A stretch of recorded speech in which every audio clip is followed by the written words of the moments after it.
कुछ जरूरी नहीं है कि आप ढेर सारी पूंजी लुटाओगे तो ही दानी कहलाओगे, आप ढेर सारा सोना चांदी लुटाओगे तो दानी कहलाओगे, आप ढेर सारा रुपया लुटाओगे तो दानी कहलाओगे। दानी की परिभाषा केवल धन से नहीं होती महाराज, दानी की परिभाषा भाव से भी होती है, दानी की परिभाषा भगवत नाम से भी होती है, दानी की परिभाषा भगवत स्मरण से भी होती है कि आप नाम का भी तो दान दे रहे हो।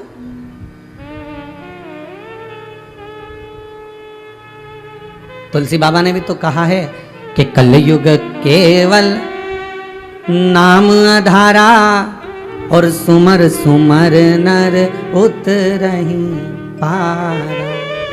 इस कली काल में जितनी नाम की महत्वता है जगत में उतनी किसी चीज की महत्वता इस कली काल में नहीं है। अब जपो, बड़ी प्रसन्नता हो रही है महाराज किस बात की? कोरोना महामारी के चलते लोग कम से कम घर में बैठकर भगवान का भजन तो कर रहे हैं, और जितना ये भजन कर रहे हैं ऐसा कैसा ही पुण्य सत्कर्म भजन तुम जिंदगी भर करते रहो तो मुझे विश्वास है कि दूसरी बार ऐसी बीमारी पलट कर तो नहीं आ सकती। अगर जितना भजन तुम कर रहे हो, जितनी आराधना, पर करे क्या? इन भजन करने वालों के साथ में भी कुछ ऐसे लोग जुड़े हुए हैं पाप कर्म करने वाले कि जो व्यापार तो कर रहे हैं, औषधि भी बेच रहे हैं, दवाई गोली भी बेच रहे हैं, पर 1 रुपए की चीज को हजारों का कर बेच दे, तो उनसे भी तो पाप कर्म बढ़ रहा है। तुम्हारा भजन बढ़ रहा है तो पाप भी तो बढ़ रहा है।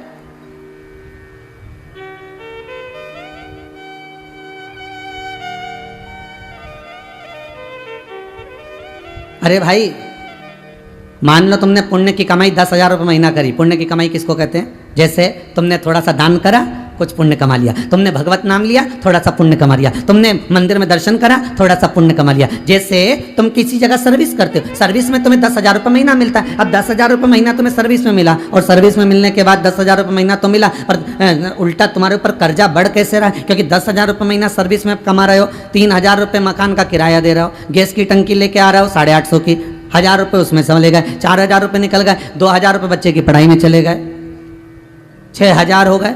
बचा कुचा था तो लाइट का, भोजन का, आदि का सब निकला, मालूम पड़े 10,000 रुपये महीना तुम्हारे यूं ही समाप्त हो गया, और ऊपर से दूसरे से कर्जा मांग के लाए और कर्जा बढ़ के चले गया। उसी तरह हमने पुण्य की कमाई तो करी, ऐसा नहीं है कि हमने पुण्य की कमाई नहीं करी। हमने दान भी करा, भगवत भजन भी करा, नाम जाप भी करा, हमने यज्ञ की भी करा, हमने अनुष्ठान भी करा, सब कुछ करा। हमने दुनिया का सारा काम करा, तो हमने पुण्य तो कमाया, पर हमने हमारा पाप नहीं देखा कि पाप क्या करा। हमने किसी के अपशब्द बोल दिया, हमारा पुण्य समाप्त हो गया। हमने किसी को गाली दे दी, हमारा पुण्य समाप्त हो गया। हमने किसी को अपशब्द कह दिया, हमारा पुण्य समाप्त हो गया। एक कहना और एक ग्रहण करना, दोनों में अंतर है, दोनों में अंतर है। मोहल्ले में किसी एक व्यक्ति का अगर पेट दुखता है और उससे जितने लोग मिलने आते हैं ना, सब डॉक्टर बन जाते हैं। हिंग दी कि नहीं दी, अजवाइन का पानी दो, दूसरा गया, ये नाभि के यहाँ से थोड़ा सा हो रहा है तो थोड़ा सरसों का तेल लगा दो, फिर वो गया मिल गया। चौथा, एक काम करो, थोड़ा सा मीठा सोडा पानी में घोलकर पिला दो, फिर वो गया। पांचवा गया, एक काम करो, थोड़ा सा नींबू निचोड़ लो, उसको पिला दो, ठीक हो, फिर वो गया। इसके एक काम करो, पुदीना की गोली दे दो, वो चले गया। फिर दूसरा आया, बीमार एक पड़ा है, डॉक्टर पूरा मोहल्ला है।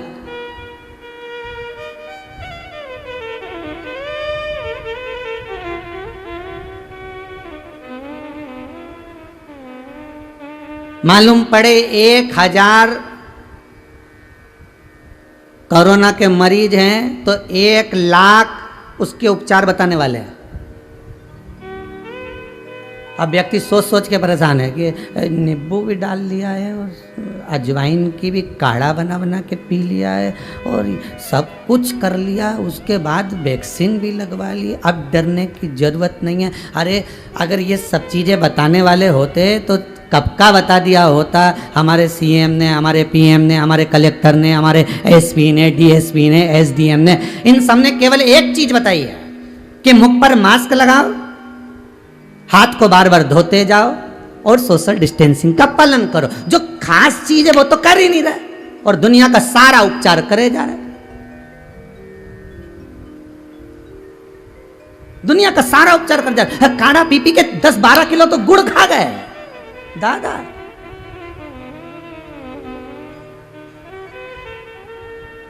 अब काढ़ा भी विचार कर रहे हैं कि तो असर कैसे करूं बताओ। रोज चाय की जगह गुड़ पिए जा रहे हैं, घोल घोल के। रात हुई नहीं, लाओ जरा काढ़ा लाओ। कई कईयों का तो वो चाय छूट के काढ़ा का ही शौक लग गया, तो लाओ काढ़ा लाओ जरा। काढ़ा भी सोच रहा हूं असर करूं कि नहीं करूं, विचार में पड़ा हुआ है, क्या करा जाए। अरे भाई, जो बताया गया है वो तो हम कर ही नहीं रहे। मुख पर मास्क लगाने का बोला है, हाथ को धोने का बोला है, सोशल डिस्टेंसिंग का बोला है, वो हम नहीं कर रहे। बाकी का हमने सब कुछ करा। कुएं में बदबू आ रही थी, काली कुतिया गिर गई, सब कुछ करा। सत्यनारायण जी की कथा भी करी, रामायण भी करी, भागवत भी करी, गीता भी करी, पर बदबू नहीं गई। तो बस एक काम नहीं करा, उसमें से कुतिया नहीं निकाली। कुतिया निकाल देते तो बदबू चली जाती। बस एक ही काम कर लो, मुंह पर मास्क लगा लो, हाथ को बार बार धोते रहो, थोड़ा दूरी बनाकर चल दो, तो जरूरत ही नहीं पड़ेगी बाकी कोई चीज की। तुम्हें क्यों जाओ इधर। पर क्या करेंगे, हम आसक्तियों में जो फंसे हुए हैं। हम घर में, फिर वही वाली बात आ गई, दुनिया में माता पिता की सीख,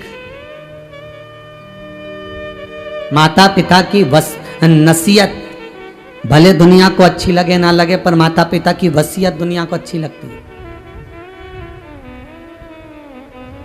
उस बात को हमें समझना है।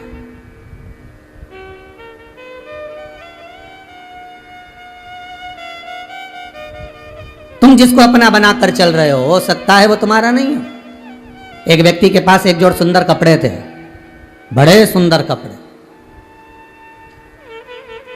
उसके पास में एक सुंदर गधा था। अब गधा भी और सुंदर। उसके पास में एक बड़ी सुंदर बकरी थी और एक घंटी थी। बड़ा चतुर था वो। उसके मन में ये भय रहता था कहीं मेरे कोई कपड़े चुरा कर ना ले जाए, गधा ना ले जाए, मेरी बकरी ना ले जाए, मेरी घंटी ना ले जाए। तो इतना चतुर था, जब भी वो जाता था ये चारों चीजों को साथ लेकर जाता था। बकरी को बांधता था गधे की पूंछ से और बकरी के गले में बांधता था घंटी। कपड़े खुद पहन लेता था और गधे पर खुद बैठ जाता था कि कोई चीज चोरी नहीं जाएगी।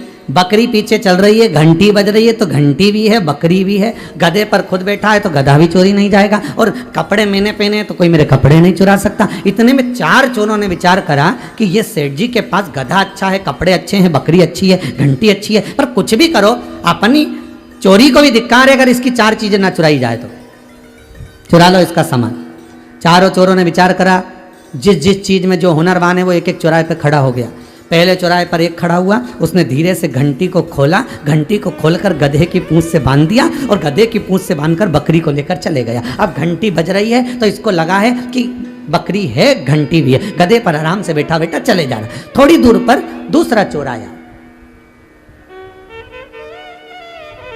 और दूसरा चोर आया और दूसरे चोर ने बकरी को खोला, वो घंटी को खोला और घंटी धीरे धीरे धीरे धीरे बजाते बजाते चले गए। अब इसको लगा कि घंटी की आवाज क्यों बंद हो गई। इसने पलट के देखा तो बकरी भी गायब, घंटी भी गायब। एकदम नीचे आया, उतरा नीचे, तीसरा चोर बैठा था। क्या हो गया, मेरा कोई बकरी और घंटी ले गया। अब भी हाल मैंने जाते हुए देखा। अच्छा भैया तू मेरा गधा पकड़ना, मैं अब भी आया। और तीसरा चोर गधा लेकर चला गया। अब चौथा चोर थोड़ी दूर जाकर कुएं की पाल पर बैठा हुआ था। कुएं के पानी को देखकर रो रहा था। इसने जाकर पूछा भैया तुम क्यों रो रहे हो। उसने कहा मेरी हीरे की तिजोरी कुएं में गिर गई है, जो ला कर देगा आधे हीरे उसको दे दूंगा। इसने सोचा अगर हीरे मिल गए तो बकरी भी आ जाएगी, घंटी भी आ जाएगी और गधा भी आ जाएगा।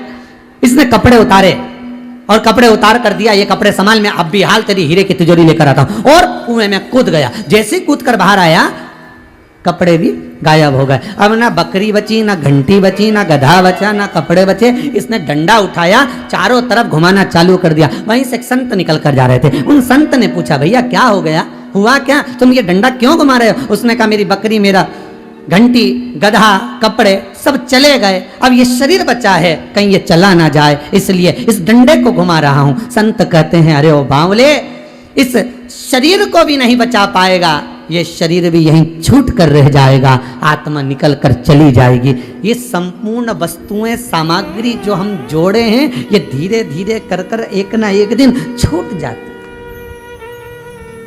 छूट जाती।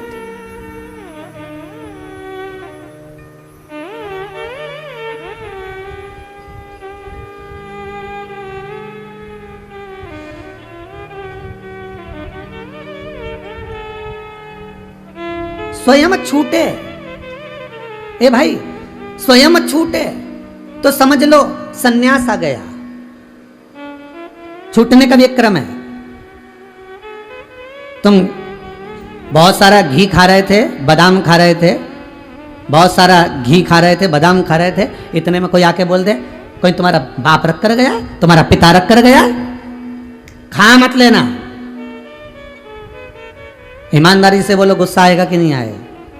क्रोध आएगा कि नहीं आएगा? और क्रोध आया तो तुमने सोच लिया आज के बाद जिंदगी में कभी नहीं खाऊंगा।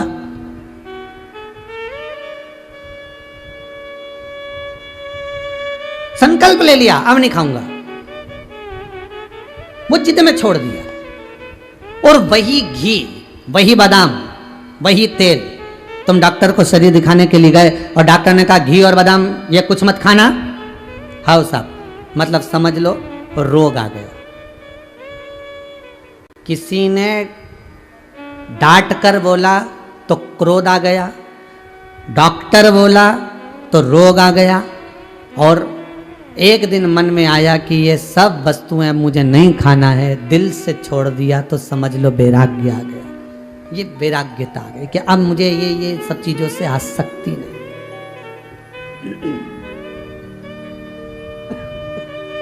अब मुझे इन चीजों में आसक्ति का भाव नहीं, अब मुझे ये श्रेष्ठ नहीं लग रही।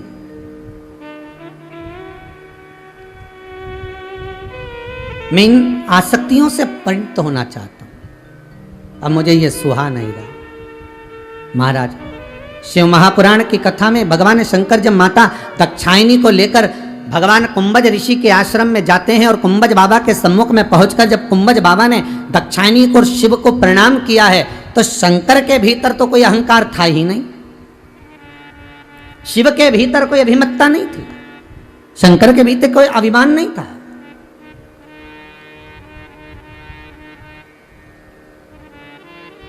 पर प्रणाम करने से अभिमान जो आया है वो दाक्षायणी को आया है, अभिमान जो आया वो सती को आया। और सती वो दाक्षायणी मन में ये विचार कर गई कि ये कुंभज बाबा, ये अगस्त ऋषि जो मुझे कथा सुनाने के लिए आए हुए हैं, जो कथा सुनाने के लिए बैठने वाले हैं, ये मुझे प्रणाम कर रहे हैं, मुझे आदर दे रहे हैं, मुझे सम्मान कर रहे हैं, मुझे सत्कार कर। किसी के भीतर ये अगर नाम ले भी दिया हो, मालूम पड़े बीच बीच में हम बार बार राजघरिया परिवार का वर्णन करते हैं, बोल देते हैं, तो ये भीतर ये ना सोचें कि अभिमत्ता का अभाव आया। नहीं नहीं, हमने पहले दिन की कथा में कहा था राजघरिया परिवार तो केवल एक निमित्त है, कथा करवाने वाला तो मेरा शंभू, मेरा भोलेनाथ है। और आप जितने लोग आस्था चैनल के माध्यम से कथा श्रवण कर रहे हो, मोबाइल पर कथा सुन रहे हो, फेसबुक यूट्यूब से कथा श्रवण कर रहे हो, आप केवल आप नहीं हो, आपके भीतर स्वयं शिव, स्वयं शंकर, स्वयं त्रिकालदर्शी, मेरा भूतेश्वर, मेरा कुबेरेश्वर, मेरा ओघड़दानी बैठकर कथा का रसास्वादन ग्रहण कर रहा।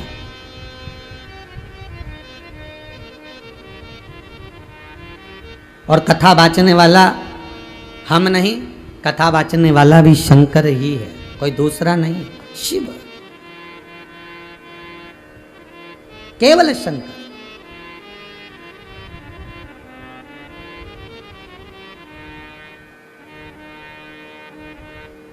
और वो शिव ओघड़ी है, वो शंकर दयालु दाता।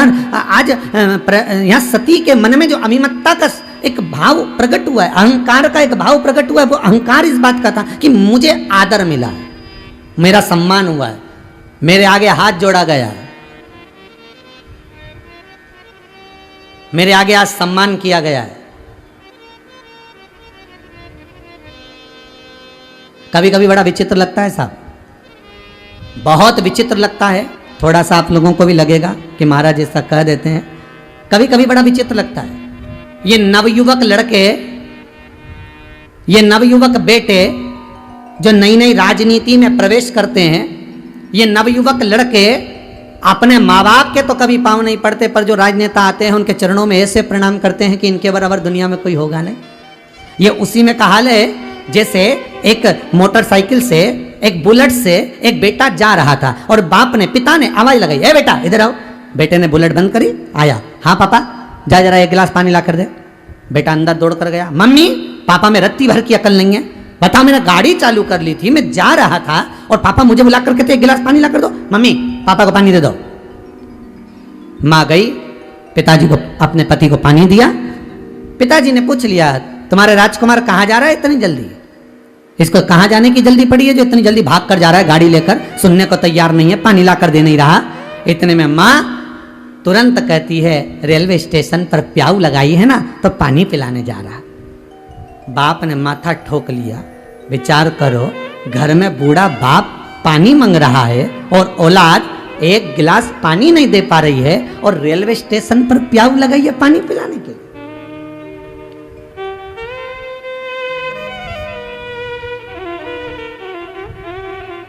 शास्त्र कह रहा है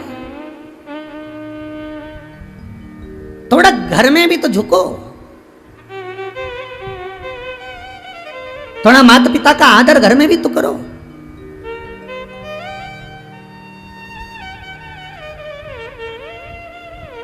थोड़ा सा सम्मान घर के भीतर। केवल मदर्स डे पर फोटो डालने से माता का सम्मान नहीं है भाई। थोड़ा मीठी वाणी, थोड़ी प्रेम की वाणी, थोड़ी आदर की वाणी, थोड़ी श्रेष्ठता की वाणी।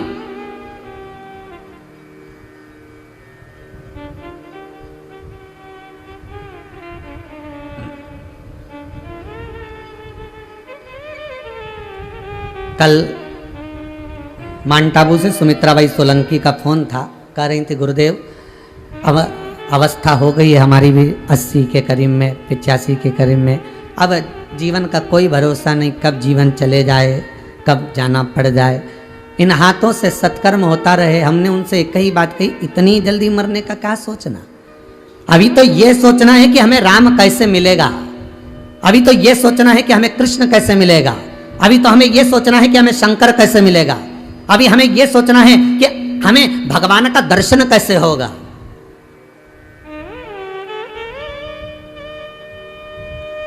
जब व्यक्ति फोटो खिंचवाने जाता था पहले के समय में, आजकल तो मोबाइल आ गया, हर कभी फोटो खींच लो, पर पहले तो फोटो वाले की दुकान पे जाना पड़ता था और वहां पर भी पाउडर का डब्बा रखा रहता था। अरे बोलो सही है कि गलत है? जितने लोग कथा सुन रहे हो, टीवी के सामने बैठे हो, वहां पे भी पाउडर का डब्बा रखा रहता था, वहां पे भी थोड़ा कंगा रखा रहता था, तेल रखा रहता था और कांच लगा होता था। फोटो वाले की दुकान पे जाओ तो थोड़ा पाउडर वाउडर लगा के, कंगी वंगी फाड़ के, और फिर इसके बाद में फोटो, तो फोटो वाला भी कहता था, ए अम्मा स्माइल प्लीज। फोटो वाला भी कहता था, ए भाऊ स्माइल। क्यों? क्यों? फोटो वाले को क्या जरूरत पड़ी जो तुमसे स्माइल दिला रहा है? फोटो वाले को क्या जरूरत पड़ी जो तुमसे कह रहा है कि स्माइल दो? फोटो वाले को क्या जरूरत तुम्हारी स्माइल से? फोटो वाले को मालूम है अगर मैं स्माइल का बोलूंगा और ये स्माइल देगा, मैं जब बटन दबाऊंगा और बटन दबते से इसने स्माइल दे दी तो इसका फोटो अच्छा आ जाएगा। और मालूम पड़े फोटो वाले ने कहा अम्मा स्माइल प्लीज, और तुम धापो की बाई की तरह सिर पे पल्लू डाल के एकदम आंखें निकाल कर गुस्से में, क्रोध में बैठ जा, और बटन दबी और फोटो खिंच गया, और फोटो खिंच गया तो फोटो अच्छा नहीं आया, तो इसमें फोटो वाले की गलती है कि तुम्हारी है? बोलो जरा जम के। जितने बैठे हो टीवी के सामने, सोफे पे बैठे हो, पलंग पे बैठे हो, कुर्सी पर बैठे हो, जहां बैठे हो, बोलो रे, इसमें फोटो वाले की गलती है क्या? फोटो वाले की कोई गलती नहीं। फोटो वाला तो कैमरा लेकर तैयार बैठा है, बटन दबेगी फोटो खींचा जाएगा। उसने कहा स्माइल प्लीज। बस उसी तरह प्राण छूटने से पहले हमने सुमित्राबाई जी को कहा, प्राण छूटने से पहले थोड़ा सा श्रृंगार कर लो। श्रृंगार मतलब भगवान की भक्ति में डूब जाओ, भगवान के भजन में डूब जाओ, भगवान के स्मरण में डूब जाओ। एक बहुत सुंदर भजन ब्रजवासी गाते हैं, सत्संग ने मेरी बात चलाई, सतगुरु ने मेरी कीनी रे सगाई। गुरु को बुला के हथ लेवा तो करा दो, वो मुझे भोले बाबा की दुल्हन बना दो। ऐसी ओणु चूनर जो रंग ही न छूटे, प्रीत का धागा कबहू न टूटे। अटल सुहाग की बिंदिया लगा दो, मुझे भोले बाबा की दुल्हन बना। ब्रजवासी गाते हैं, मुझे श्याम सुंदर की दुल्हन बना दो। शिव महापुराण भी वही कह रहे, अंतिम क्षण आए उससे पहले थोड़ा सज लो। कैमरे के सामने जाओ, बटन दबे उससे पहले थोड़ा सा श्रृंगार कर लो। स्माइल देने का मौका तो भगवान देता है। प्राण छूटने से पहले, दिया बुझने से पहले दिए की रोशनी तीव्र होती है। प्राण छूटने से पहले एक बार भगवान राम कहने का मौका देता है। एक बार भगवान शंकर कहने का, शिव कहने का, कृष्ण कहने का मौका देता है। बस उस मौके की तलाश में रहिएगा।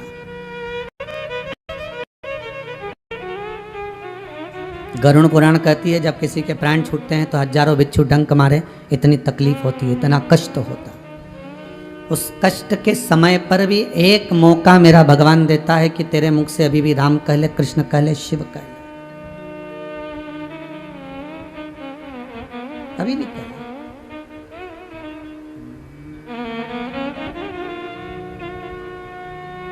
भगवान मौका देगा। कैमरे के सामने पहुंचोगे, बटन दबेगा, उससे पहले भगवान मौका देगा राम कहने का। कि मुख में है राम नाम, राम सेवा हाथ में, तू अकेला नहीं प्यारे, राम तेरे साथ में। जिंदगी की बागडोर हाथ दीना नाथ के, वो महलों में राखे चाहे झोपड़ी का वास रे। वो मौका देगा एक बार, सबको देता है, हर एक को। राम कहने का, कृष्ण कहने का, शिव कहने का, जप लो उतने समय। तो ये ना सोचिए कि अवस्था हो गई अब जाना है, अब प्राण छूटने का समय आ गया। नहीं नहीं नहीं, अभी तो है। अभी तो हमें शंकर को पाना है, अभी तो हमें राम को पाना है, अभी तो हमें कृष्ण को पाना है। अभी दूरी नहीं, अभी तो हमें भगवान शंकर का अनुमोदन करना है, शिव का स्मरण करना है, शंकर को रिझाना है। इतनी जल्दी प्राण नहीं छोड़ना। और मेरा निवेदन है, जितने कोरोना महामारी के अंतर्गत भी अगर मान लो थोड़ी बीमारी से ग्रसित भी हो गए, हॉस्पिटल में पड़ भी गए, इलाज भी चल रहा है, हारना मती, डरना मती। उस शंकर का श्री शिवाय नमस्तुभ्यम का जाप करते रहो, शंकर का अनुमोदन करते रहो, और यह विश्वास जागृत रखकर रहना कि अभी तो मुझे आगे बढ़कर शंकर की कथा करवाना है। अभी कोई साधारण है क्या? हम तो आपसे हर बार कहते हैं, कथा के विराम पर, जिस दिन कथा का विराम होता है उस दिन आपको कहा जाता है कि भगवान से निवेदन करना कि जैसे ये कथा राजगरिया परिवार करवा रहा है, ऐसा धन, ऐसा वैभव, ऐसी सत्ता, ऐसा धन और हमारा स्वस्थ जीवन हमको ऐसा देना कि हम भी जिंदगी में एक बार शिव महापुराण की कथा करवाएं। और वचन देना भोलेनाथ, कथा हो, ये उसको कहो, ये उसको बोलो, वो जानेगा।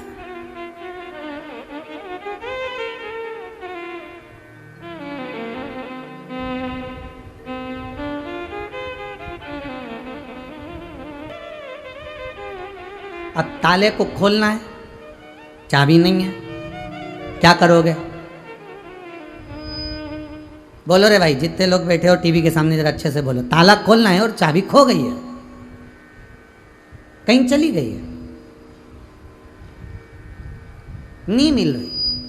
होता है जैसे भारत के कुछ 10 लोग मिलके अमेरिका घूमने गए, और अमेरिका घूमने के लिए गए और उन्होंने जाकर मैं पूछा भैया यहाँ पर हमको एक जरा होटल दीजिए, जरा हमें रहना। होटल वाले ने कहा मिल तो जाएगी पर कमरा रूम तो 100 मंजिल ऊपर मिलेगा, नीचे कोई रूम नहीं है। नीचे नहीं है, नहीं ऊपर। ठीक है, पर जाएंगे कैसे? लिफ्ट लगी है, बटन दबाना, पहुंच जाओगे, आ जाओगे। ठीक है, दे दो। अब उससे जाना आना चालू कर दिया उन्होंने। 2-4 दिन वहाँ रहे तो जाना आना चालू। एक दिन घूम कर आए थे, वापस आए तो लाइट नहीं थी। तो उन्हें मैनेजर से पूछा ऊपर कैसे जाएंगे? मैनेजर बोला सीढ़ियाँ लगी है, चढ़ जाओ, इन सीढ़ियों से ऊपर चढ़ो। अब वो सीढ़ियों से कैसे चढ़े भैया? नीचे का कोई रूम दे दो अभी हाल थोड़े दिन के लिए, जब लाइट आ जाएगी हम चल जाएंगे थोड़ी देर बाद। नहीं, अपने अपने रूम में जाओ ऊपर, सीढ़ियाँ से चढ़ो। अब सीढ़ियों से चढ़े कैसे सब? अब 10 ने विचार करा एक काम करो, अपनी अपनी दुख भरी कथा क्यों, अपन तो हैं, अपनी अपनी कथा कहना, अभी पहुंच जाएंगे।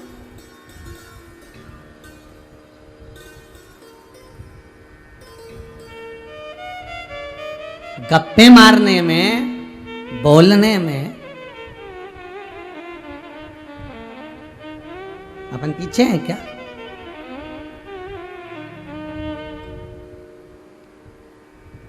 बस कहो कथा। एक ने अपनी दुख भरी कथा कही, चढ़ते चढ़ते 10 मंजिल ऊपर, दूसरे ने कही 20 मंजिल ऊपर, तीसरे ने कही 30 मंजिल ऊपर, 8वें ने कही 80 मंजिल ऊपर, 9वें ने कही 90 मंजिल ऊपर। 10वें वाले से कहा तेरा नंबर है, तू कथा के अपनी दुख भरी। उसने कहा मैं अपनी दुख भरी कथा कहूंगा तो तुम सब रो पड़ोगे।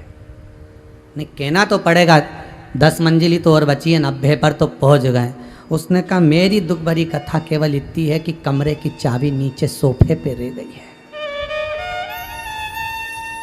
सब ने जूता हेड़ा और जो मारने पे ले कि 90 मंजिल ऊपर आ गए, तुझे वो तब कमरे की चाबी याद आ रही? पहले क्यों नहीं बोला? उसने कहा नंबर आए तब तो बोल। बस यही हमारा जीवन है। हम सोचते हैं उन्नति की सीढ़ी पर चढ़ जाए और चढ़ जाए और कमा लो, गाड़ी बंगला जमीन जायदाद दौलत सत्ता सब कुछ इकट्ठा करा। अरे गुरुजी बस बेटा दुकान संभाल ले, फिर मैं माला संभाल लूंगा। ओहो पक्का? हाँ, बस एक बार बेटा दुकान संभाल ले और मैं माला संभालूंगा। फिर तुम कहते हो ना माला जपना, भजन करना, शंकर जपना, फिर मैं माला संभालूंगा। और मालूम पड़े कि बेटा दुकान संभाले, उसके बाद मालूम पड़े तू पलंग संभाल, माला कौन संभाले?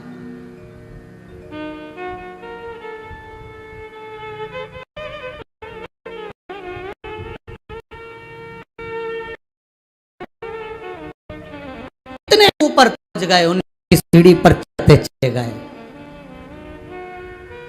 इतने ऊपर पहुंच गए।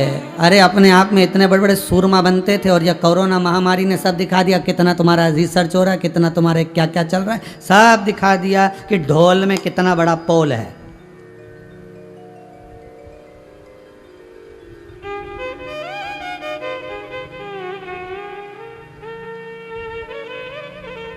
अब इतने ऊपर चढ़ गए, इतनी उन्नति पर चढ़ गए और मालूम पड़े चाबी कौन सी?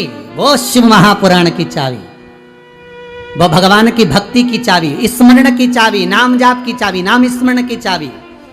क्योंकि ऊपर कोई दूसरी चाबी नहीं लगती। बैकुंठ का ताला अगर खोलना है तो चाबी भगवान के भजन की होना चाहिए। अगर बैकुंठ का ताला खोलना है तो चाबी भगवत स्मरण की होना चाहिए।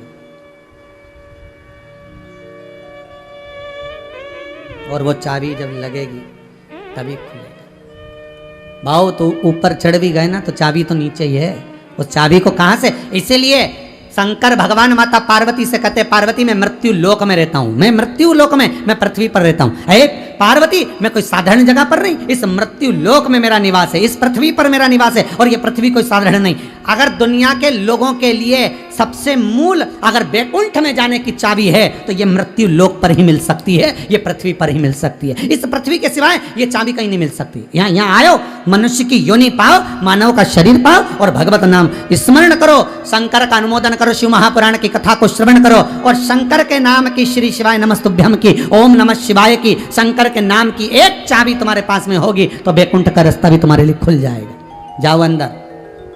और याद रखना, चाबी अगर खो गई, तुम्हारे घर की चाबी अगर कहीं खो जाए फिर ताला खोलना है तो क्या करोगे? हथौड़ा लाओगे। और ईमानदारी से बोलना, हथौड़े से मार मार कर ताला खोलते हो तो उसमें थोड़ी ताकत लगती है।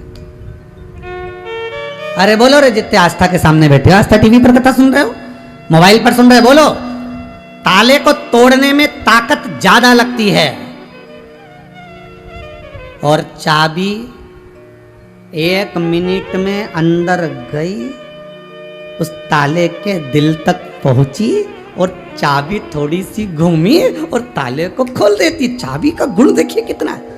हथौड़े को मेहनत करना पड़ रही है उस ताले को खोलने में, आरी को मेहनत करना पड़ रही है उस ताले को खोलने में, पत्थर को मेहनत करना पड़ रही है उस ताले को खोलने में, और चाबी मात्र अंदर गई, उसके दिल तक पहुंची, ताले के हृदय तक। चाबी हृदय तक पहुंची और जो घूमी और वो ताला खुल गया। बस यही शिव महापुराण की कथा है। बहुत सारा सामान है गुरुजी, मेरे पास चावल रखे, मेरे पास में अबीर रखा है, मेरे पास में गुलाल रखा, मेरे पास में चंदन रखा, मेरे पास में अगर तगर रखा, मेरे पास में सारा सामान रखा, मैं रोज भगवान की पूजन करती हूँ। अर्थात तुम भगवान को केवल हथौड़े से, अर्थात भगवान को केवल वस्तुओं से पाने का प्रयास ना करिए, ताले को हथौड़े से तोड़ने का प्रयास ना करिए, भगवान को केवल वस्तुओं से रिझाने का प्रयास ना करिए। भगवान शंकर को अगर रिझाना है तो तुम्हारे पास में अगर कोई वस्तु नहीं भी है, तो पहले भी कहा, भगवान को रिझाना है, तुम्हारे पास कुछ भी नहीं है, 1 लोटा पानी भी नहीं है, तो शंकर के मंदिर में जाकर, जो शंकर के मंदिर में कोई ना जाए उस मंदिर में तुम जाओ और एक कपड़ा उठाकर घर से पोछा ले और पोछा फेर दो, शिव जी का श्रृंगार करो, जो पड़ा उसी से भगवान का श्रृंगार कर दो, कहीं पानी रखा उसी से भगवान को स्नान करा दो, भाव से भगवान का श्रृंगार कर दो, एकांत में बैठकर इस हृदय की चाबी से शंकर के ताले को खोलो। वस्तुओं से भगवान कभी प्रसन्न नहीं होता रे बाबा। अरे वस्तुओं से कहां प्रसन्न होगा? हमने कई बार है ना, उसके मरने के 30 दिन उसकी राख समेटने के लिए जाते हैं शमशान में। जब राख समेटने के लिए जाते हैं तो साथ में उसको जो जो चीज पसंद होती है ना, वो सब सामान लेके जाते, समोसा, पोया, और समोसा भी उसी दुकान का लेके जाते हैं जिस दुकान का काका जी खाते थे, वही का समोसा, पोहा, जलेबी, और बिस्कुट भी वही लेके जाते हैं जो बिस्कुट काका जी खाते थे, पार्ले जी वाला नहीं, 2020 वही बिस्कुट ले जाते जो बिस्कुट काका जी खाते। काका जी को जो जो पसंद आता था सब ले गए, और बाद में ऐसी 3 पाए की डंडे पे एक मटकी रखकर, छेद कर कर रख कर, वहाँ पर कंडा जलाकर, धूप छोड़कर, सारा पोहा, जलेबी, समोसा सब रखा, रखते से ही सब चल दिए। छोटे से बच्चे ने अपने पिताजी का हाथ खींच कर बोला, पापा देखो दादाजी आ गए। पीछे पलट कर देखा तो कुत्ता सब कुछ खा रहा था। निवेदन है, बाद में जीवों में अपने पूर्वजों को देख रहे हो, बाद में पूर्वजों को अपने इन जीवों में ढूंढ रहे हो, उससे अच्छा है जब लोग जिंदा हैं उनका आदर करो, जो माता पिता जीवित हैं उनका सम्मान करो, उनका सत्कार करो, उनका आदर करो, उनको प्रणाम करो, नमन करो।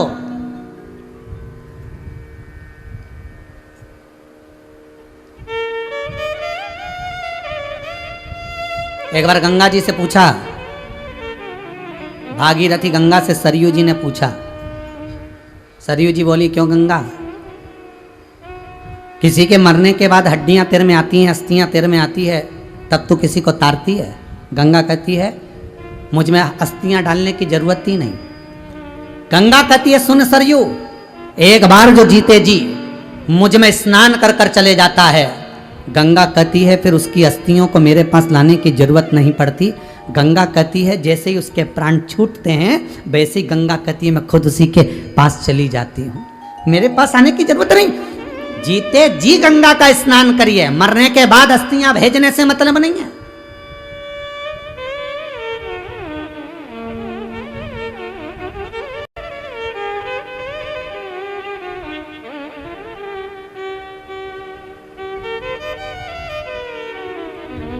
हम जीते जी स्मरण नहीं कर पाए। अहंकार में, अभिमत्ता में, अहम में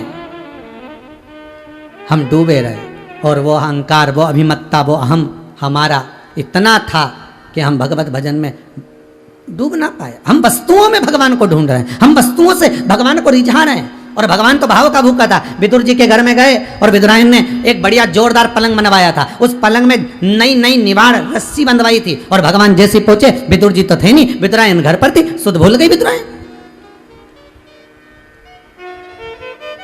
और भगवान ने आवाज लगाया, काका, ओ काका जी। और विदुरायन दौड़ कर आई। जो दरवाजा खोला, भगवान कृष्ण को जो देखा, द्वारका नाथ को जो देखा, विदुरायन की सुध चली गई, मेरा भगवान आया। अब वस्तु नहीं है विदुरायन के पास, पलंग बिछाना था। नया वाला पलंग खड़ा हुआ था, उसके पास में पुराना पलंग रखा हुआ था और विदुरायन ने तुरंत नया पलंग बिछाने की जगह पुराना पलंग बिछा दिया।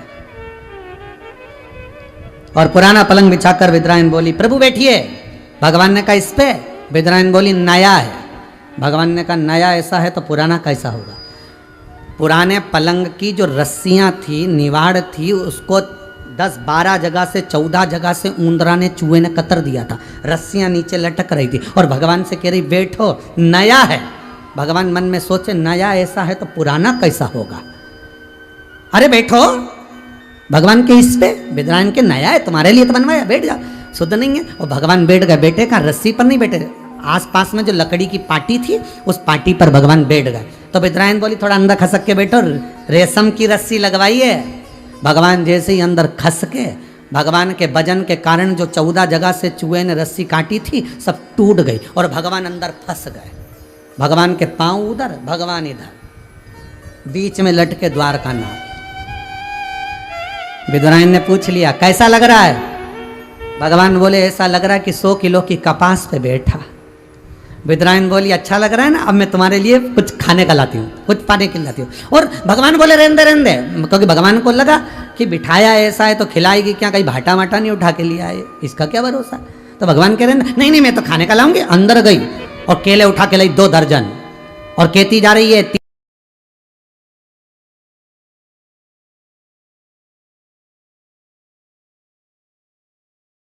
बीमारी से भी अगर जूझ रहा है, लड़ रहा है और डॉक्टर भी उसको दवाई दे रहे हैं, तो पहले शंकर का एक बार नाम ले ले, एक बार उस महामृत्युंजय को याद कर ले, एक बार श्री शिवाय नमस्तुभ्यं का स्मरण कर ले, एक बार शंकर को दिखाकर वो दवाई खिला दी जाए। ये भाव समझो कि हम शंकर का अमृत तत्व दे रहे हैं, हम शिव का भाग प्रसाद दे रहे हैं।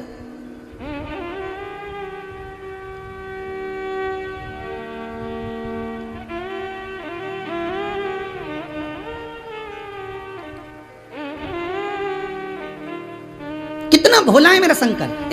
एक बार किसानों से परेशान हो गए इंद्रदेव। इंद्रदेव परेशान हुए तो इंद्रदेव के पास में जलदेव ने आकर कहा, ये किसान कहते हैं पानी छोड़ो, इनके कहने पे पानी बरसाओ, और कभी कहते पानी बंद कर दो तो पानी बंद करना पड़ता है। इंद्र को गुस्सा आ गया। इंद्र ने जाकर सारे किसानों से कह दिया, अब 12 साल तक मैं पानी नहीं बरसाऊंगा, जाओ तुम्हें जो करना करो।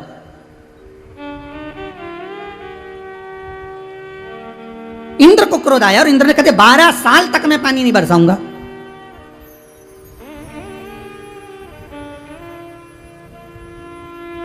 सबकी सब परेशान होकर देव ऋषि नारद के पास गए।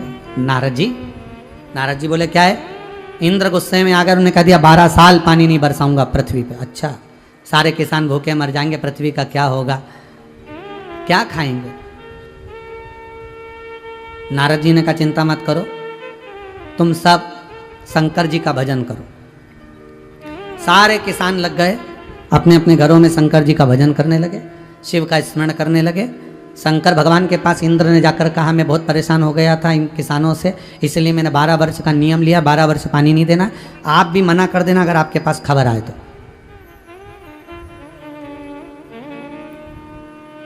शंकर जी का भजन करा, शंकर जी प्रकट हुए। शंकर जी ने पूछा, बोलो रे किसान क्या बात है? किसान बोले, 12 साल तक इंद्र पानी नहीं देंगे, कुछ करो। भगवान शंकर बोले, एक बार इंद्र के पास जाकर विनती करो, हो सकता है मान जा। इंद्र के पास वापिस पहुंचे तो इंद्र से कहा, आप मान जाइए। इंद्र से क्षमा मांगी तो इंद्र ने कहा, मैं क्षमा तो कर दूंगा, मानता हूं, अगर शंकर जी अपना डमरू बजा देंगे तो मैं पानी गिरा दूंगा। इंद्र ने जैसे किसानों को कहा, दौड़ के इंद्र शंकर जी के पास गए। भोलेनाथ जी, मैंने वर दे दिया, पानी डमरू बजेगा तब। डमरू मत बजाना, 12 साल मेरे वचन को निभा लेना इंद्र। कहता है मेरे वचन को निभाना, 12 साल डमरू मत बजाना। शंकर जी बोले ठीक है। किसान वापिस आ गए, किसानों ने शंकर जी से कहा डमरू बजा दो। शंकर जी बोले मैंने नियम लिया है कि 12 साल तक डमरू नहीं बजाऊंगा। सारे किसान पार्वती जी के पास पहुंच गए। अब माँ तो माँ होती है।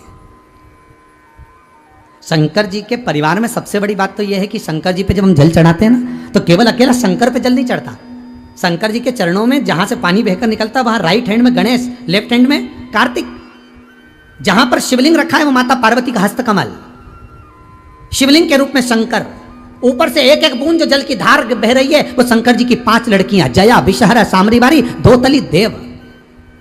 शंकर जी के जल जहां से बहकर जा रहा है उसमें बीच में जो एक मोटी सी लाइन है वो शंकर जी की छोटी लड़की है सुख सुंदरी।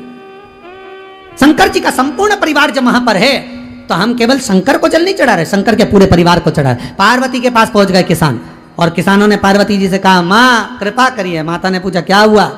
शंकर जी 12 साल बाद डमरू बजाएंगे, और डमरू बजेगा तभी पानी आएगा, इंद्र ने कहा। पार्वती जी बोली चिंता मत करो, तुम जाओ, अब डमरू बजवाना हमारा काम है। पार्वती जी ने गंगा जी को बुलाया, गंगा जी आई। पार्वती जी बोली गंगा, मैंने सुना है कि 2-4 साल तक व्यक्ति जो काम नहीं करता उसको भूल जाता है, फिर कभी जिंदगी भर नहीं कर पाता। एक बार मेरे को याद है गंगा, जब भगवान शंकर नटराज बनकर आए थे ना मेरी शादी के पहले, मुझे रिझाने के लिए नटराज अवतार भगवान ने धारण करा था, तब शंकर जी इतना अच्छा डमरू बजाते थे, इतना बढ़िया डमरू बजाते थे। और शंकर जी को डमरू आज भी बहुत अच्छा बजाना आता है। पर मैंने सुना है कि 12 साल तक शंकर डमरू नहीं बजाएंगे।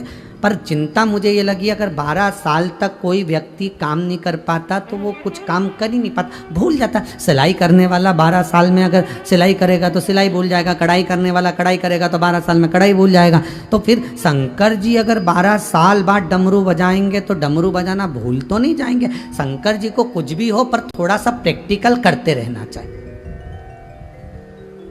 गंगा शिव जी को थोड़ा सा प्रैक्टिस करते रहना चाहिए, थोड़ी थोड़ी प्रैक्टिस करें। इतने में शंकर जी बैठे थे और शंकर जी ने सुना कि प्रैक्टिस करो नहीं तो डमरू बजाना भूल जाएंगे। और मेरे को भी 1 साल हो गया और डमरू तो नहीं बजाया, इंद्र के कहने पे कहीं भूल तो नहीं गया। शंकर जी को चिंता लगी भूल तो नहीं गया, अगर भूल गया होऊंगा तो शंकर जी ने डमरू को उठाया और धीरे से बजाया। जैसे ही बजाया तो जलदेव ने बरसाया, जल वृष्टि प्रारंभ।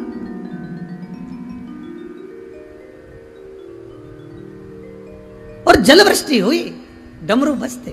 बस वही तुम्हारे भीतर हो। परमात्मा को पाने की ललकता वस्तुओं में नहीं हो सकती। आप दिल से भगवान शिव को रिझाओ, वो डमरू बजाने को तैयार बैठा है, वो डमरू का नाच करने को तैयार बैठा है। घर में जाकर दक्ष के ही यज्ञशाला में दक्षायनी सती हो गई, भस्म हो गई।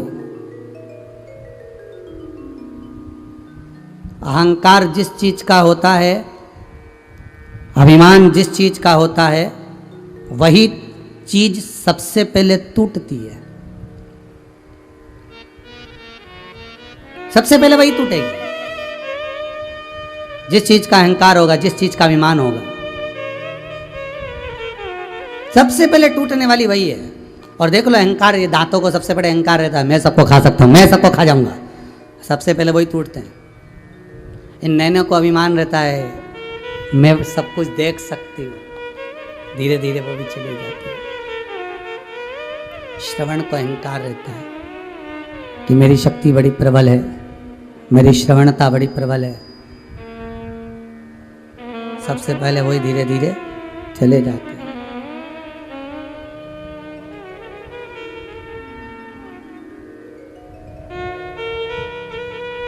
जिस जिस चीज का अभिमान आपके भीतर है, वो सारा अभिमान की वस्तुएं सबसे पहले छूटती है।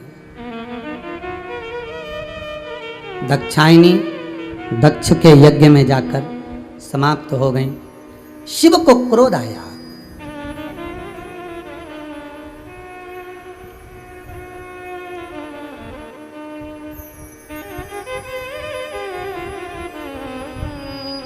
शिव को क्रोध आया।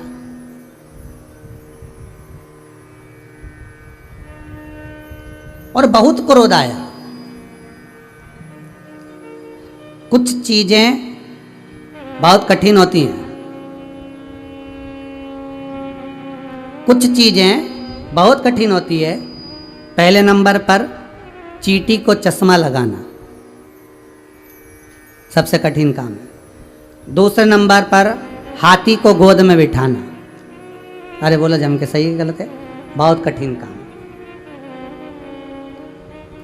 चींटी को चश्मा लगाना कठिन है, हाथी को गोद में बिठाना कठिन है, और पति को पत्नी को समझाना कठिन है। ये दुनिया की सबसे कठिन चीज है। शंकर भगवान पार्वती को, दक्षायनी को समझा रहे थे, सती को समझा रहे थे कि तू मत जा, नहीं मानी, चली गई और शांत भी हो गई, समाप्त हो गई, भस्म हो गई। शंकर भगवान को क्रोध आया और वो क्रोध दक्ष प्रजापति पर कम आया, अगर क्रोध आया तो सती पर ज्यादा आया कि सती अगर तुझे प्राण त्यागना ही थे, मान लो तुझे प्राण छोड़ना ही थे तो तू कहीं और प्राण छोड़ती, पर तू जो यज्ञ हो रहा था उस यज्ञ के कुंड में कूद कर तूने प्राणों को त्यागा।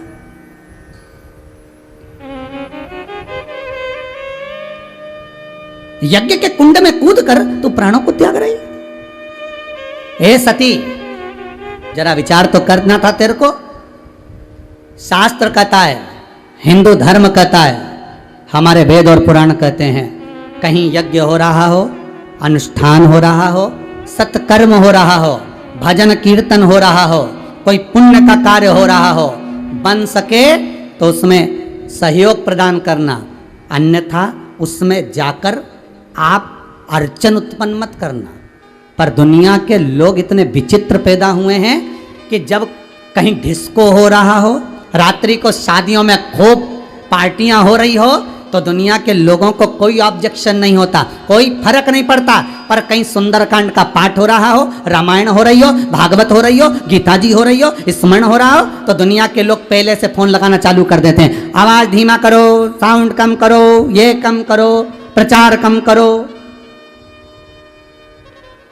अरे भाई, शिव महापुराण की कथा कहती है, जैसे जंगल में शेर धाड़ता है, सिंह की गर्जना से छोटे छोटे जीव भाग जाते हैं, उसी तरह शिव महापुराण की गर्जना से हजारों लाखों जो रोग व्यक्ति को ग्रसित करने वाले होते हैं, काम, लोभ, आसक्ति, व्यसन आदि आदि जितने रोग हैं, परेशानियां, ये सब भाग जाते हैं,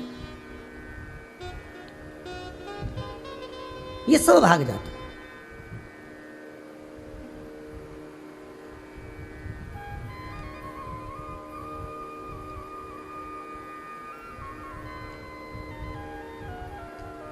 कि ले भोले का नाम तुझको शिव मिलेगा।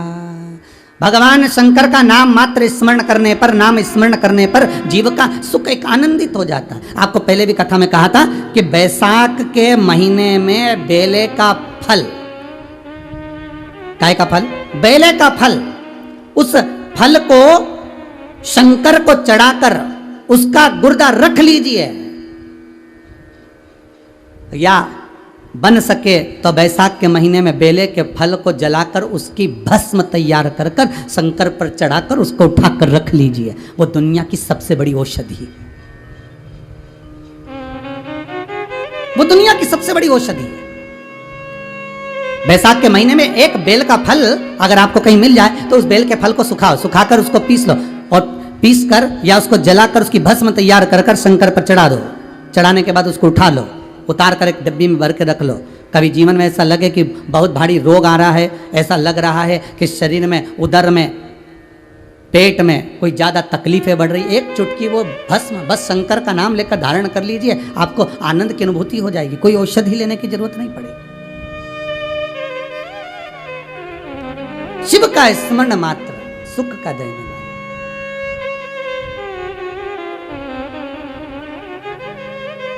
महाराज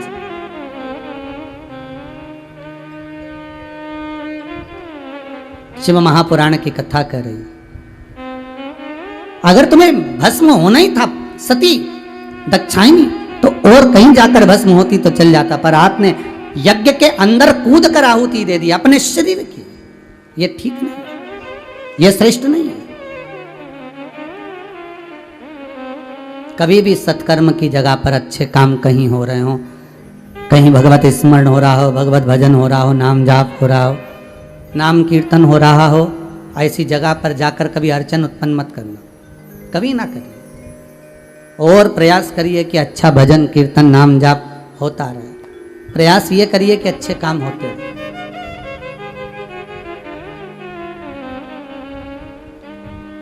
महाराज,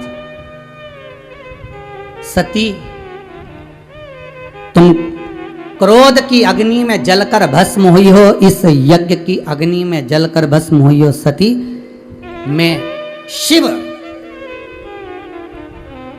आपको कहता हूं, आपने देवताओं के यज्ञ में अड़चन उत्पन्न करी है, इसलिए आपको कोयल का जन्म लेना पड़ेगा। देखिएगा, सती जलकर भस्म हुई तो अगला जन्म इनका कोयल का हुआ। कोयल बनकर सती जब 2 आषाढ़ पड़ेंगे, और 2 आषाढ़ जब पड़ेंगे, उन 2 आषाढ़ में जब तुम मेरी आराधना करोगी, 2 आषाढ़ मतलब 2 अधिक मास आषाढ़ के पड़ेंगे, उसमें तुम जब मेरी आराधना करोगी, तब इस कोयल की योनि से मुक्त होकर, उसको हमारे यहाँ हिंदू धर्म में कोकिला अधिक मास कहते हैं। जब 2 आषाढ़ पढ़ते हैं तो कोकिला अधिक मास कहलाता है, 2 आषाढ़ पढ़ने का। तब तुम मेरा स्मरण कर कर, हे सती, मेरा स्मरण कर कर हिमालय राज के घर में पार्वती बनकर फिर तुम्हारा जन्म, फिर तुम्हारा प्रागट्य होगा, फिर तुम जन्म। दक्षायनी की आंख से आंसू बह रहा है, नैनों से जल बह रहा है, अश्रु गिर रहा है, और दक्षायनी की आंख से जब आंसू गिर रहे हैं, नैनों से जल बह रहा है कि मैं कोयल बनूं, ठीक है, पर आपसे तो मैं वंचित रह जाऊंगी, आपसे तो मैं दूर रह जाऊंगी, और आपसे अगर मैं दूर रह गई तो मेरा फिर कोई जन्म हो मुझे मतलब ही ना। शिव जी ने कहा, सुनो सती, कोयल के रूप में आप विराजमान होगी, पर जब आप कभी किसी भी स्थान पर मेरे शिवलिंग का निर्माण होगा, उस शिवलिंग के निर्माण वाली जगह पर जिस वृक्ष पर बैठकर आप आपकी वाणी से कूकोगी, बोलोगी, जिस शिवलिंग के स्थान पर विराजमान होने के बाद अपनी वाणी से जब आप कूकोगी, बोलोगी, तब मेरे ही पद को प्राप्त कर कर मेरा ही दर्शन नित्य पाओगे, नित्य। एक बहुत सुंदर बात है महाराज जी, अगर आप लोगों ने ध्यान देंगे, कोयल जब अपनी वाणी से कूकती है ना, कोयल जब अपनी वाणी से कुछ पुकारती है ना, तो उस कोयल को रोका नहीं जाता है, प्रसन्न होना चाहिए। क्यों? कोयल जब अपनी वाणी से कूकती है, पुकारती है, तो कोयल को उतनी देर के लिए शंकर का दर्शन होता है, उतनी देर के लिए शिव। हे दक्षायनी, तुम कोयल का जन्म पाओगे, तुम्हारी वाणी जब निकलेगी, तुम्हारी वाणी से जब तुम संबोधन करोगी, तब मेरा दर्शन पाओगे। जब उसको याद आती है, दक्षायनी को, सती को जब शिव की याद आती है, वो कूकती है, आवाज लगाती है, शंकर उसके सम्मुख में होते हैं। मेरा निवेदन केवल कोयल से ही नहीं, मेरा निवेदन आप सब से भी है। जैसे कोयल एक पक्षी होकर दक्षायनी कूक कर भी भगवान को पा लेती है, आप और हम अगर एक बार दिल से, हृदय से शिव को पुकारेंगे, तो क्या शंकर नहीं आएगा? एक बहुत सुंदर बात कहें आपसे, ये कोरोना वायरस की गति और प्रार्थना की गति, आपके भजन की गति, भक्ति की गति, इन दोनों में तीव्रता किसकी है? जम के बोलिए। कोरोना वायरस जिस रफ्तार से फैल रहा है, शिव महापुराण की कथा कहती है, आपकी भक्ति, भजन, नाम जाप में वो बल है कि कोरोना वायरस जिस रफ्तार से फैल रहा है उससे 1000 लाख गुना रफ्तार आपकी प्रार्थना में, आपकी भक्ति में, आपके मंत्र में होता है। इतना बल।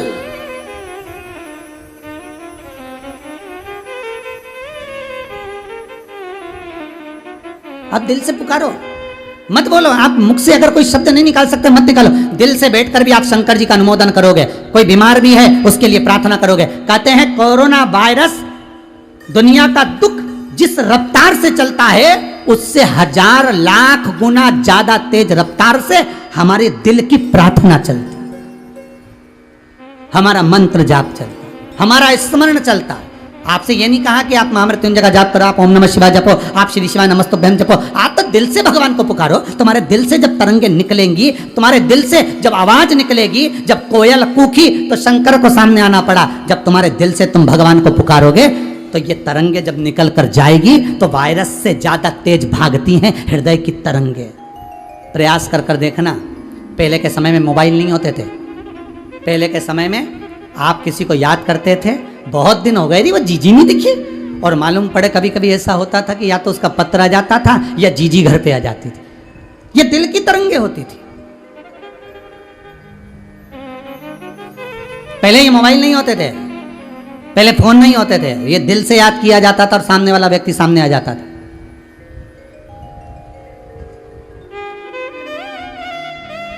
बस उसको पुकारा और वो सम्मुख में आ गया।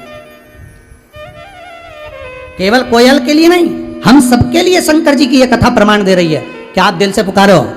कोयल के सामने जब शंकर आ सकते हैं तो आपके सामने भी मेरा विश्वनाथ आ सकता है, आपके सामने भी मेरा शंभू आ सकता है, आपके सामने भी शंकर आ सकता है।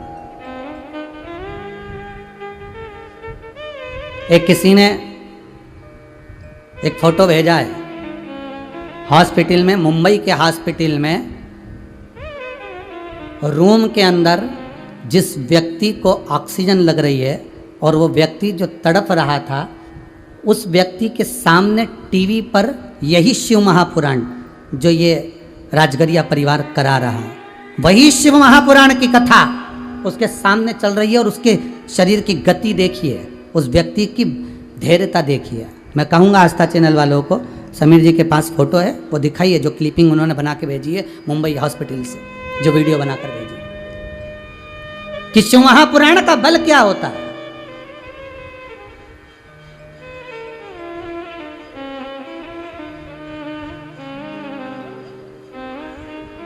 शिव महापुराण की भक्ति का बल क्या होता है। हमारी भीतर की तरंगे, हमारे भीतर का नाम जाप, हमारे भीतर का स्मरण।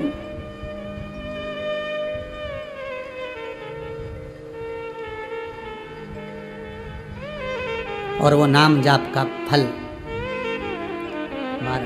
आप ना, हम फिर कहेंगे आपको, हम फिर कह सकते हैं। अभी मंदिर बंद हैं, सारे देवालय बंद हैं, मान लो आप नहीं जा सकते, आप नहीं पहुंच सकते, तो आप अपने दिल से तो पुकार सकते हो उस शंकर को। उस मंत्र की तरंगे क्या कहती है, मात्र शिव महापुराण की उसने लिखकर भेजा है। अगर हो आस्था चैनल वालों के पास तो दिखाइएगा कि सामने टीवी चल रही है और मरीज उस टीवी को देखकर अपने आनंद सुख से उस कथा का रसास्वादन कर रहा है। जो तड़प रहा था उन्होंने जो डॉक्टरों ने मैसेज लिखकर भेजा कि शिव महापुराण की कथा, वो जीव जो सुन रहा है उसके इतना आनंद हो गया कि उसका मरीज का विल पावर मजबूत होकर वो ठीक होने लगा। तो ये दम शंकर की कथा में, ये तरंगे आपका प्रेम, आपकी वात्सल्यता, आपका स्नेह, आपकी करुणता।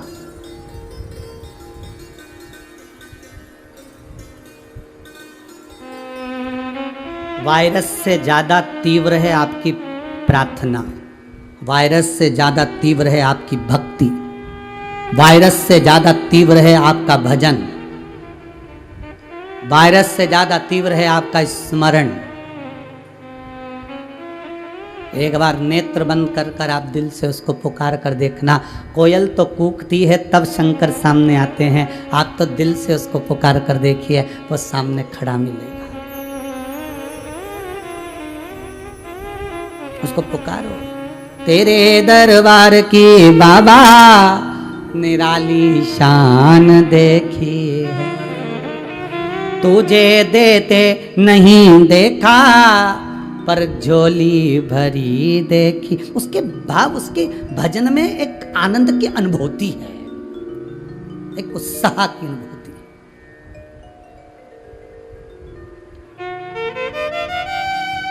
कैसे मिलेंगे शिव? शंकर समय आया,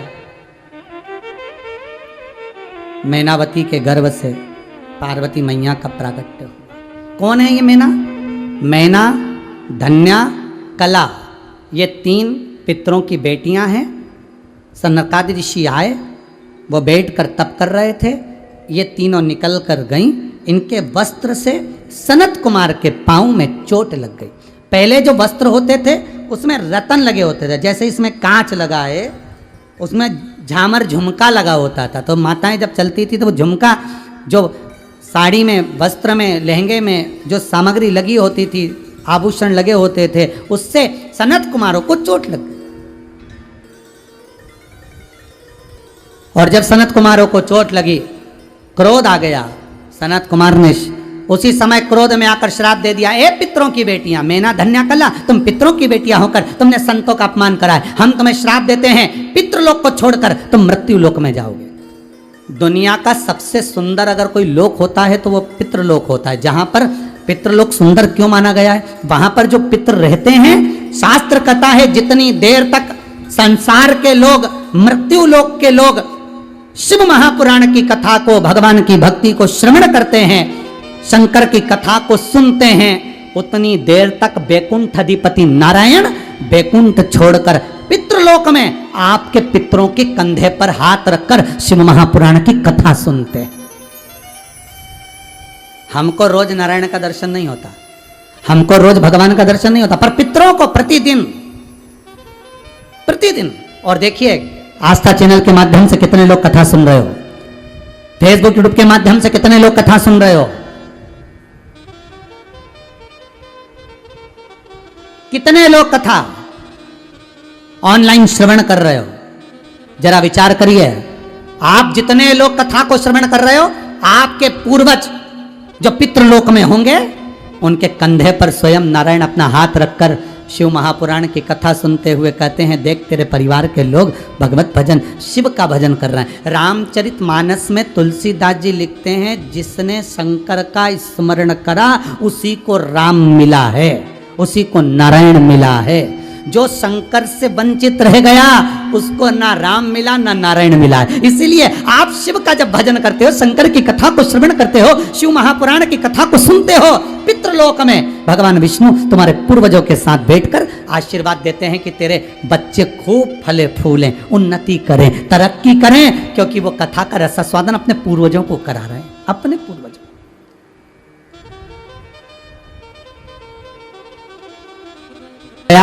वो परख गया, नहीं परख आया तो हो जाए, समय समय की बात है। ये तो एक व्यक्ति को चमकदार पत्थर मिल गया, उसने चमकदार पत्थर को उठाया, उसने सोचा कितना जोरदार चमकदार पत्थर है, इस पत्थर को रख लेता हूँ। रखा तो मन में सोचा क्या करूंगा, मेरे पास में गधा है ना, उसके गले में डाल दूंगा। बेचारे गधे को आज तक मैंने कुछ भी गिफ्ट नहीं दिया, तो गधे को भी प्रसन्नता होगी कि मुझे मेरे सेठ जी ने गिफ्ट दिया। अब कुमार ने वो जो पत्थर था चमकदार, वो गधे के गले में डाल दिया। अब गधे के गले में इतना जोरदार चमके वो पत्थर, एक व्यक्ति वहां से आ रहा था। अब वो व्यक्ति जो आ रहा था वो हीरे जेवरात का जोहरी था, उसने वो पत्थर को पहचान लिया। पत्थर को पहचाना तो इसको बोला, इधर आ। कुम्हार आया, हाँ बोलो साहब, क्या है तेरे गधे के गले में? एक चमकदार पत्थर है साहब। उसने हाथ लगाकर देखा, ये तो कोहिनूर हीरा है, पर ये कुम्हार को नहीं मालूम कि ये हीरा है। अगर इसको मालूम होता तो ये गधे के गले में नहीं डालता। इसने कहा, एक काम करो, ये हीरा हमको दे दो। इसने कहा, ये पत्थर हमको दे दो। कुमार ने कहा, काय को दे? बड़ी मुश्किल से तो गधे के गले में डाला, आ ही नहीं रहा था, पत्थर में छेद करा, तब जाके गधे के गले में। और तुम कह रहे हमको दे दो, हम तुमको 10,000 रुपये देंगे। उसने सोचा 10,000 रुपये में पत्थर, इससे तो रहने दो साहब, हम तुम्हारे गधे के गले में ही अच्छा, कौन खोले फिर तुमको दे, 10,000 तुम्हारे पास रखो। समझ ले, अभी भी कह रहा हूं। इसने मन में सोचा, कंजूस तो था ये जोहरी भी, इसने सोचा 10,000 में दे देगा।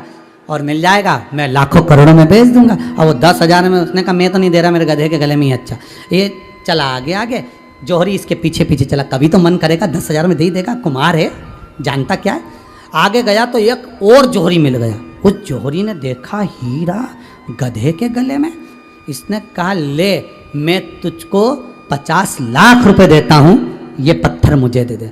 उसने 5 मिनट में 50 लाख में वो पत्थर दे दिया और पीछे आने वाला जौहरी सिर मलता रह गया। उसने वो पत्थर लिया और राजा के यहाँ ले जाकर दे दिया और एक राज्य का पूरा राज्य ले लिया, पूरा राज्य। ये वो हीरा है, शिव महापुराण वो हीरा है।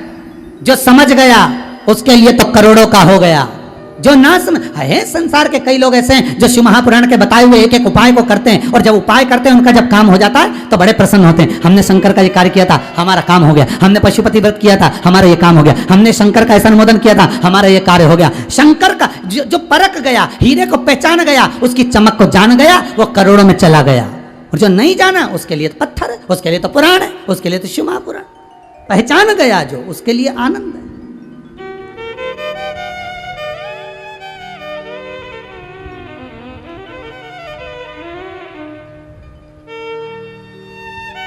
उसको पहचान के नेत्र चाहिए। हीरा को परखइयो राम कोई नहीं रहे। संसार में हीरे का परखदार कहां होगा? भगवान नाम को पहचानने वाला कौन होगा? स्मरण को कौन पहचानेगा? पितृलोक बड़ा सुंदर लोक है, जहां पर देवता बैठकर भगवान शंकर की कथा सुनते पितरों के साथ। पितृलोक से नीचे उतरने के लिए तैयार नहीं थी देवियां, चरणों में पड़ गई। सनत कुमारों के गुरुदेव क्षमा कर दो, हमसे गलती हो गई, आपका अपमान हो गया। संत साधु सन्यासी तपस्वी साधक उपासक विद्वान ब्राह्मण गौ माता घर की नारी, इनका अपमान नहीं होना चाहिए, इनका अपमान ना हो।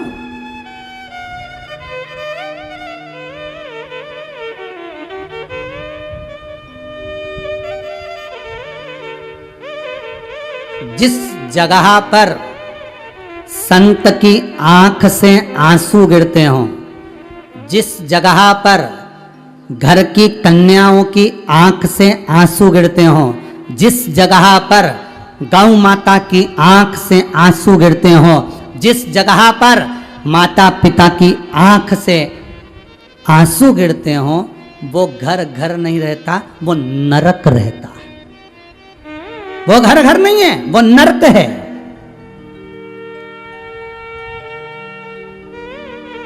साधु सन्यासी ब्राह्मण को रुलाकर आप सोचो कि स्वस्थ रह जाओगे, मेरा घर स्वर्ग हो जाएगा। नहीं नहीं भाई, वो नरक है। घर की माताओं को रुलाकर, घर के बुजुर्गों को रुलाकर, घर की बहन बेटी को रुलाकर आप सोचे मेरा घर स्वर्ग है, नहीं, नरक है। गाय को डंडा मारकर, उसको तड़फाकर तुम सोचो कि उसको रुलाकर तुम उस घर को स्वर्ग बना, वो नरक है, वो स्वर्ग नहीं हो सकता।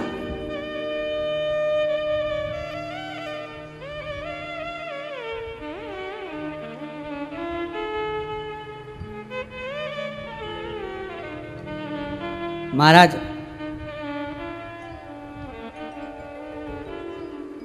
भगवान की भक्ति का आनंद सुख वही है।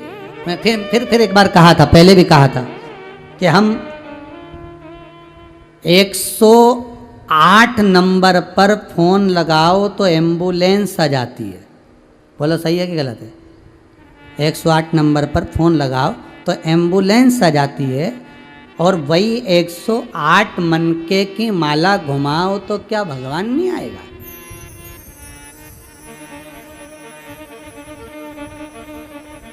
क्या शिव नहीं मिलेगा? मैना धन्या कला, नीचे जाओ तुम मृत्यु लोक में जन्म लोगी।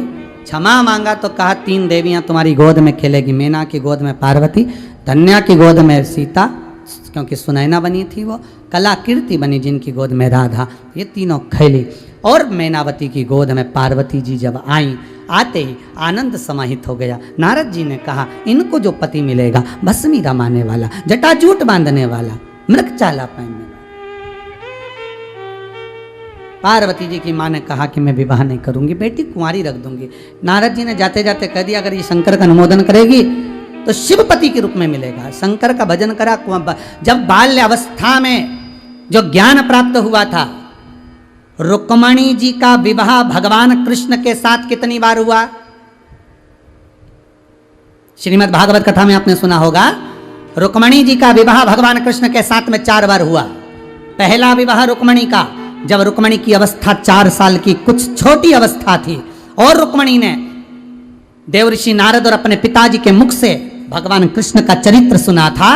रुक्मणी जी के बुद्धि में बैठ गया, मन में बैठ गया कि मैं भगवान कृष्ण को अपना पति बनाऊंगी। रुक्मणी जी ने पहला विवाह दिल से भगवान के साथ में कर लिया था, मन से, मानसिक विवाह। दूसरा विवाह रुक्मणी जी ने जब पत्र लिखा, 7 श्लोक लिखे, रुक्मणी जी का दूसरा विवाह पत्र के साथ हो गया था, भगवान से बुद्धि का विवाह कर लिया था।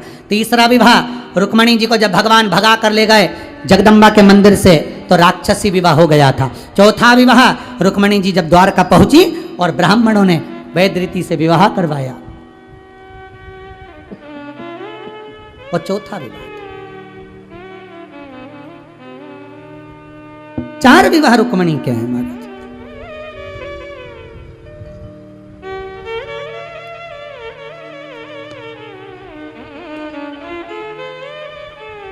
बचपन, जवानी, अधेड़ी, बुढ़ापा, रुक्मणी जी ने चारों अवस्था 4 विवाह में भगवान को दे दी। आप भी दे दो।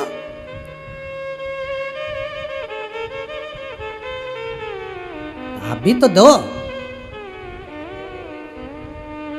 एक संत निकल कर जा रहे थे, एक सेठ जी अपने पोते को खिला रहे थे। संत जा रहे थे तो सेठ जी ने आवाज लगा कर, ओ महाराज कहाँ जा रहे हो? बस प्रवचन देने जा रहे। महाराज जी बोले थोड़ा बहुत प्रवचन। सेठ जी बोले हमको दे जाओ। संत बोले हम क्या प्रवचन दें, तुम्हारी गोदी में जो तुम्हारा पोता बैठा है रोज तो प्रवचन देता है, तुमको रोज तो बोलता है बाबा जी बाबा जी, बाबा बाबा, रोज प्रवचन तो देता है कि अब हो गई जिंदगी, बाबा बन जाओ, भजन करो, राम नाम गाओ। सेठ जी को बड़ा बुरा लगा कि ये महाराज तो हमको प्रवचन दे गया। सेठ जी बोले रुको महाराज रुको, हमारा मन खुद करता है कि अब हमारी जिंदगी हो गई, अब हमारा पोता सही कहता है बाबा बन जाए, अब तो भगवान का भजन करें। पर महाराज बात इतनी सी है कि मन 2-4 बार करा बाबा बनने का, पर बेटे को गोदी में ले तो वो कहता बाबा जी, और बेटी के बेटे को गोदी में ले तो कह ना ना ना ना ना ना। अब आफत में हम फंसे कि बाबा बनने का मन बनाओ तो बेटी का बेटा कहता ना ना मत बनना। संत मन में सोचे सेठ जी तो बड़ा अपने आप को ज्ञानी समझता है, बताओ। और सेठ जी संत ने तो कहा तुम्हारे पांव पड़ लें तो तुम्हारे बराबर संत नहीं जाए हम तो। ये दुनिया है। अगर कोई समझाने का प्रयास करे ना तो बहुत इतनी अक्ल से समझाएंगे, अब बहुत बढ़िया, क्या समझाने बैठेंगे। विद्वत्ता पार्वती जी जान गई, पार्वती जी गई तप करने, साधना करने, बाल्यावस्था में जो ज्ञान प्राप्त हुआ था, बस अपने बच्चों को जो संस्कार बाल्यावस्था में दिया जाता है वो संस्कार जीवन भर चलता है, जीवन भर चले।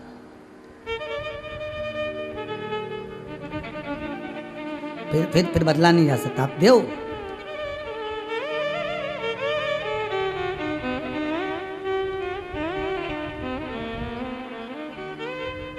और जो संस्कार बच्चों के मन में आ गया,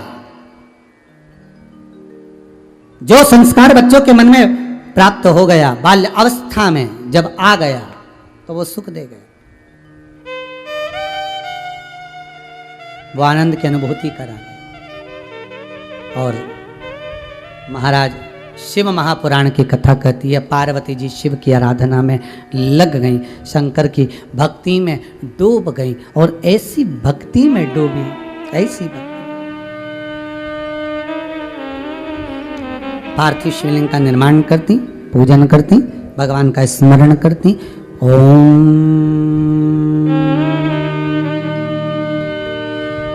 नमः शिवाय, ओम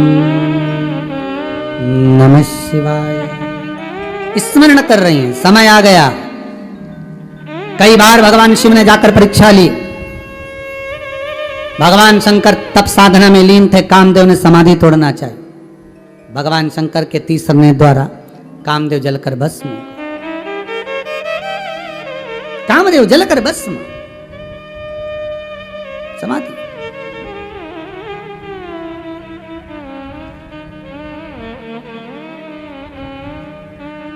अब तब साधना में, समाधि में, तब साधना में लीन, फिर साधना को तोड़ा, कामदेव जलकर भस्म हुए। शिव जी का विवाह पार्वती के साथ पक्का हुआ, शंकर दूल्हा बने, पार्वती दुल्हन बनी। शास्त्र कहता है शिव की बारात जहां से चली थी वो शमशान था, क्योंकि शंकर का निवास, दक्ष प्रजापति ने श्राप दिया था शिव को, ए शंकर मैं तुझे श्राप देता हूं, मेरी बेटी के साथ तेरा विवाह हुआ है, मैं तेरा ससुर हूं, पर तूने अपने ससुर का अपमान करा है, मैं तुझे श्राप देता हूं कि तू शमशान में निवास करेगा। शंकर जी बड़े प्रसन्न हुए थे, चलो मेरे ससुर ने मुझे शमशान का निवास तो दिया। शंकर जी उठकर नाचे तो भगवान विष्णु ने पूछा तुम इतना नाच क्यों रहे हो? शंकर भगवान बोले मेरे ससुर जैसा दुनिया में किसी का ससुर नहीं होगा, प्लाट भी दिलाया तो ऐसी जगह दिलाया जहां कोई कब्जा ही नहीं करेगा। अगर मकान मेरा शमशान में होगा तो कब्जा कहां? कथा याद करिए, मकान आपकी पसंद का है, मसान शंकर की पसंद का है,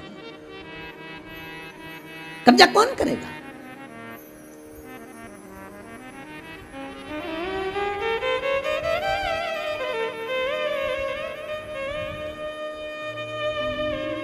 कौन करेगा?